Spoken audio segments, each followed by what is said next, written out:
Welcome to அம்மாவின் கையளவு சோறு channel நண்பர்கள் அனைவருக்கும் வணக்கம். இன்றைக்கி ஒரு புதுவிதமான ஒரு ரெசிபி தாங்க பண்ண போகிறோம். எப்போவுமே சிக்கன் வாங்கினா கிரேவி, பெப்பர் கிரேவி, குழம்பு அப்படின்னு வச்சிட்ருப்போம். ஆனால் இன்றைக்கி சூப்பரான சிக்கன் ஃப்ரை ஸ்மோக்கி கிரேவி தாங்க பண்ண போகிறோம். ரொம்பவே சூப்பராக இருந்துச்சுன்னு குழந்தைங்க சாப்பாட்டுக்கு வச்சு சாப்பிட்டாங்க. இது சாப்பாட்டுக்கு மட்டும் இல்லை, சப்பாத்தி, நான் ரொட்டிக்கு கூட ரொம்ப சூப்பராக இருக்குங்க. நெய் சோறுக்கெல்லாம் கூட இது ரொம்ப மேட்சாக இருக்கும். நேற்று நான் ஒயிட் ரைஸ் வச்சு இந்த சிக்கன் ஃப்ரை ஸ்மோக்கி கிரேவி பண்ணினேன். சாப்பாட்டில் வச்சு சாப்பிட்றதுக்கு அந்த ஸ்மோக்கி ஃப்ளேவரோடு சாப்பிட்றதுக்கு ரொம்ப நல்லா இருக்குனாங்க. இப்போ கிரேவி எப்படி பண்ணலான்னு பார்க்கலாம் வாங்க. 1 கிலோ அளவுக்கு நான் சிக்கன் எடுத்துருக்கிறேன். சிக்கன் வந்து நல்லா கழுவி சுத்தம் பண்ணி எடுத்து வச்சுருக்கிறேன். ஒரு பாத்திரத்தில் நம்மளுடைய அரேபியன் மந்தி பிரியாணிக்கு நம்ம ரெடி பண்ணின அந்த பவுடர் தான் நம்ம இன்றைக்கி செய்ய போகிறோம். இந்த மாதிரி காய வச்சுட்டோம் அப்படின்னு சொன்னால் எப்போ வேணாலும் இந்த அரேபியன் மந்தி சீக்ரெட் மசாலா வந்து ரெடி பண்ணிக்கலாம். ஒரு 4 ஸ்பூன் அளவுக்கு நான் இப்போ பவுலில் எடுத்துருக்கிறேன்.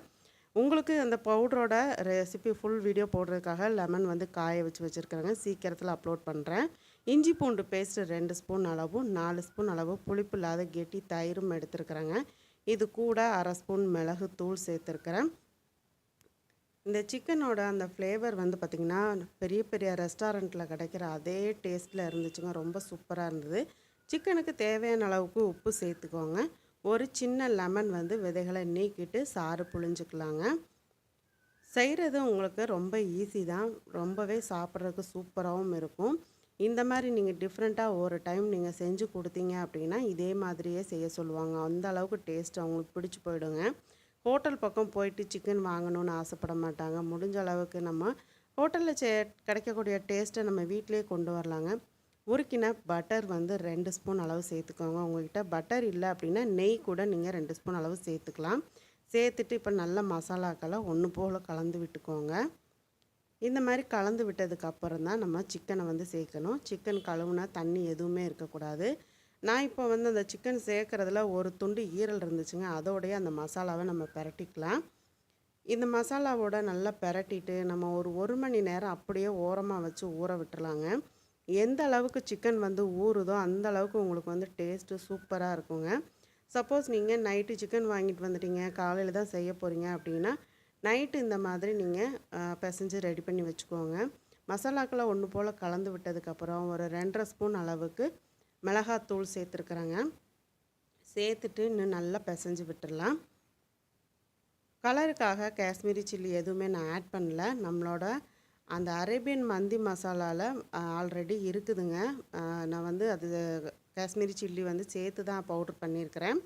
அந்த ரெசிபி நான் சீக்கிரம் அப்லோட் பண்ணுறேங்க. லெமன் வந்து நல்லா காயட்டும் அப்லோட் பண்ணுறேன். இப்போ 1 மணி நேரம் நல்லா சிக்கன் ஊறிடுச்சு. இப்போ தோசைக்கல் வந்து அடுப்பில் வச்சுட்டு தோசைக்கல்லில் தான் நம்ம ஃப்ரை பண்ணி எடுக்க போகிறோம். தோசைக்கல் சூடானதும் இந்த மாதிரி ஒரு 2-3 ஸ்பூன் எண்ணெய் விட்டுக்கோங்க. எண்ணெய் விட்டுட்டு இப்படியே ஒன்று ஒன்றா தனித்தனியாக அந்த சிக்கனை எடுத்துகிட்டு வேக வச்சுக்கலாங்க. அதாவது அந்த ரோஸ்ட் பண்ணி எடுத்துக்கலாம். இந்த மாதிரி ரோஸ்ட் பண்ணிட்டு தான் நம்ம கிரேவி பண்ண போகிறோம். ரொம்பவே டேஸ்ட் சூப்பராக இருக்குங்க. நீங்கள் கட்டாயம் ட்ரை பண்ணி பாருங்கள். எந்த கடை ஹோட்டலில் வாங்கினேங்கன்னு கேட்குற அளவுக்கு சூப்பராக இருக்கும் டேஸ்ட் வந்து. அந்த அளவுக்கு நீங்கள் பர்ஃபெக்டான இந்த ரெசிபி நீங்கள் ஒரு தடவை செஞ்சு பாருங்கள். இந்த மாதிரி ஒரு பக்கம் லைட்டாக ரோஸ்ட் ஆகவும் மறுபக்கம் இந்த மாதிரி தோசை திருப்பி வச்சு நம்ம திருப்பிக்கலாம். ஒருவேளை உங்கள்கிட்ட நான்ஸ்டிக் பேன் இருந்துச்சுன்னா அதில் கூட இந்த மாதிரி நீங்கள் ரோஸ்ட் பண்ணி எடுத்துக்கலாங்க. கொஞ்சமாக ஆயில் சேர்த்துட்டு நீங்கள் ரோஸ்ட் பண்ணி எடுத்துக்கலாம்.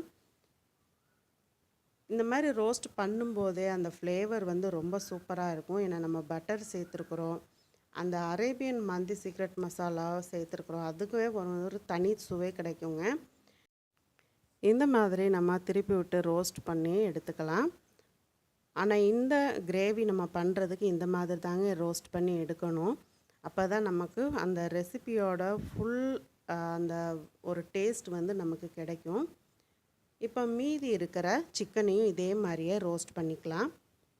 2-3 ஸ்பூன் ஆயில் விட்டுக்கோங்க. ஆயில் விட்டுட்டு இதே மாதிரி நம்ம கொஞ்சம் கொஞ்சமாக எடுத்து வச்சு ரோஸ்ட் பண்ணி எடுத்துடலாம். நான் இப்போ வந்து அதில் இருக்கிற சிக்கன் எல்லாமே இந்த மாதிரி ஒன்று போல் அடுக்கி வச்சிட்றேன். ஈரல் இருந்துச்சு இல்லையா, அதை மட்டும் நம்ம கிரேவியோட அப்படி வச்சிடலாம். லாஸ்ட்டில் மசாலா எப்படியும் இருக்கும், அந்த மசாலாவோடைய அதை வச்சிடலாம். லாஸ்ட்டில் நம்ம கிரேவி பண்ணுறப்போ ஆட் பண்ணிக்கலாங்க. சூப்பரான இந்த சிக்கன் வந்து இந்த ரோஸ்ட் பண்ணி நீங்கள் அப்படியே கூட குழந்தைங்களுக்கு கொடுக்கலாம். சாப்பிட்றதுக்கு ரொம்ப விருப்பப்பட்டு சாப்பிடுவாங்க. பாருங்கள், அந்த ஈரல் வந்து நான் வந்து அந்த மசாலாவோடய வச்சுருக்கிறேன். இப்போ நான் இந்த தோசைக்கல்லை வந்து அந்த அடுப்புக்கு மாற்றிக்கிறேங்க. மாற்றிட்டு நம்ம கிரேவி பண்ணுறதுக்குள்ள வேலை நம்ம பண்ணலாம். இந்த கிரேவி ரெடி ஆகிறப்போ அந்த சிக்கனுமே நல்லா ரோஸ்ட் ஆகி ரெடி ஆயிரும். நல்லா அகலமான ஒரு பாத்திரம் வச்சுக்கோங்க. ஒரு 50 கிராம் அளவுக்கு எண்ணெய் சேர்த்துக்கோங்க. எண்ணெய் நல்லா சூடாகட்டும். நான் 2 விதமாக ஆனியன் வந்து கட் பண்ணி வச்சுருக்கிறேன். ஒரு நல்ல மீடியம் சைஸில் 3 பெரிய வெங்காயம் நீளமாக கட் பண்ணி வச்சுருக்கேன். அதை வந்து நல்லா பொரித்து எடுத்துக்க போகிறோங்க. நல்லா ப்ரௌனாக வர அளவுக்கு நம்ம ஒன்று போல் கிளறி விட்டு பொரிச்சிட்டோம் அப்படின்னா அதை பொரித்து தனியாக எடுத்து வச்சுக்கலாம். வீடியோவை ஸ்கிப் பண்ணாமல் பார்த்தீங்கன்னா தான் இந்த ரெசிபியோட ஃபுல் டீட்டெயிலும் உங்களுக்கு புரியும். அதே மாதிரி நீங்கள் செஞ்சிங்கன்னா தான் அந்த ரெசிபியோட அந்த டேஸ்ட்டுமே உங்களுக்கு கிடைக்குங்க. இந்த மாதிரி கிளறி விட்டுட்டு நம்ம பொரித்து எடுத்துக்கலாம். அடிக்கடி அந்த பக்கம் நம்ம சிக்கனை வந்து தோசைக்கல்லில் அந்த தோசை திருப்பி வச்சு அப்படி திருப்பி விட்டு ஃப்ரை பண்ணி எடுத்துக்கலாங்க. நீங்கள் இன்னும் அம்மாவின் கையளவு சோறு சேனலை சப்ஸ்கிரைப் பண்ணலன்னா சப்ஸ்கிரைப் பண்ணிக்கோங்க. சப்ஸ்கிரைப் பண்ணும்போது ஆளுங்கிற பெல் பட்டனோட சப்ஸ்கிரைப் பண்ணிக்கோங்க. அப்போ தான் நான் போடக்கூடிய வீடியோஸ் உடனுக்குடனே நோட்டிஃபிகேஷனில் கிடைக்கும். பாருங்கள், ஆனியன் நல்லா ஃப்ரை ஆகிடுச்சு. இப்போ தட்டுக்கு மாற்றிடலாம். எண்ணெயை நல்லா வடிச்சிட்டு ஆனியன் எடுத்துக்கலாம். இப்போ அதே எண்ணெயில் ஒரு துண்டு பட்டை, ஒரு நட்சத்திர சோம்பு, 5 ஏலக்காய், 5 கிராம்பு சேர்த்துருக்கேன். இப்போ பொடி பொடியாக கட் பண்ண மீடியம் சைஸ் பெரிய வெங்காயம் 4 பெரிய வெங்காயம் சேர்த்துருக்கேன். அந்த வெங்காயத்துக்கு அளவாக மட்டும் உப்பு சேர்த்துக்கலாம். ஏன்னா நம்ம சிக்கனில் ஆல்ரெடி உப்பு சேர்த்து தான் நம்ம ஃப்ரை பண்ணிகிட்ருக்குறோம். இங்கே வெங்காயம் நல்லா பொரியிற அளவுக்கு நம்ம வறுத்துக்கணுங்க. இப்போ அங்கே தோசைக்கல்லில் சிக்கன் நல்லா ரோஸ்ட் ஆகிடுச்சு. அதை நம்ம எடுத்துகிட்டு அடுப்பை ஆஃப் பண்ணிடலாம்.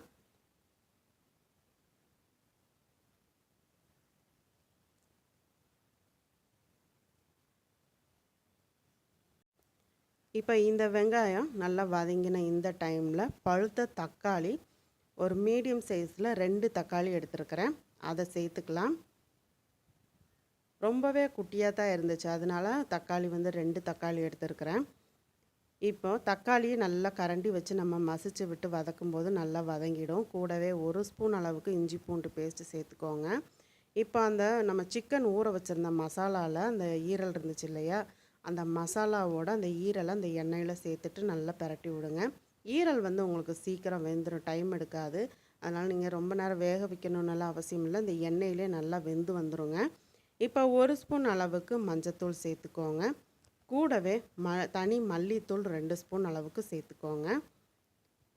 நம்மளோட ஹோம்மேட் கரம் மசாலா 1 ஸ்பூன் அளவுக்கு சேர்த்துட்டு மிளகாத்தூள் உங்கள் காரத்துக்கு ஏற்ற மாதிரி சேர்த்துக்கோங்க. சிக்கன்லேயும் நம்ம மிளகாத்தூள் சேர்த்துருக்குறோம்.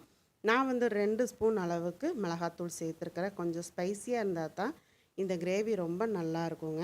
சிக்கன் குழம்பு தூள் வந்து 1 ஸ்பூன் அளவுக்கு சேர்த்துட்டு அந்த எண்ணெயிலேயே லோ ஃப்ளேமில் வச்சு நல்லா வதக்கி விடுங்க. மசாலா நல்லா வதங்கினதுக்கப்புறம் கொஞ்சமாக புதினா சேர்த்துக்கோங்க. கொஞ்சமாக மல்லித்தலையும் சேர்த்து நல்லா இந்த மாதிரி பரட்டி விட்டுக்கோங்க. நல்லா ஒரு 2 நிமிஷம் இந்த மாதிரி லோ ஃப்ளேமில் வச்சுட்டு மசாலாவை எண்ணெயிலே பரட்டி விட்டிங்கன்னா பச்சை வாசம் போயிடும்.